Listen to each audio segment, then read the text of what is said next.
மகப்பேறுக்கு பின்னால வர மன அழுத்தம், இத போஸ்ட்பார்டம் டிப்ரஷன் அப்படின்னு சொல்லுவோம். ஸோ, இதுக்கான அறிகுறிகள நம்ம தெரிஞ்சுக்கிறது ரொம்ப முக்கியமா இருக்கு. டெலிவரிக்கு அப்புறம் நெறைய விஷயங்கள எதிர்கொள்றாங்க. உடல் அளவிலயும், மனதளவிலயும். அவங்களுக்கு தேவை ஆறுதல் தான். ஸோ, இதோட விளைவுகளா நம்ம என்ன பார்க்குறோம் அப்படின்னா,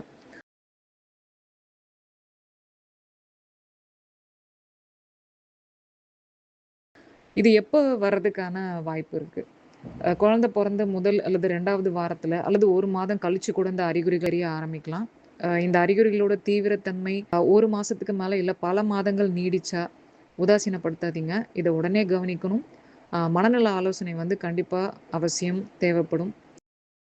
10 முதல் 15% இளம் தாய்மார்கள் இந்த மகப்பேறுக்கு பின்னாடி வர்ற மன அழுத்தத்தால பாதிக்கப்படுறாங்க. இந்த நேரத்துல அவங்களுக்கு ஒரு பெரிய சப்போர்ட் தேவைப்படுது. அவங்களோட கணவர்கிட்ட இருந்தும், அவங்களோட குடும்பத்துல இருந்தும், அவங்க இருக்கிற சூழல்ல இருந்தும்.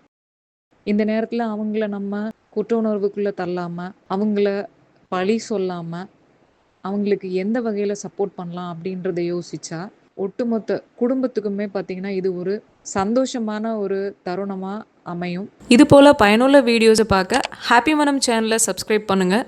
கூடவே நோட்டிஃபிகேஷனுக்கான இந்த பெல் ஐக்கானை கிளிக் பண்ணுங்கள்.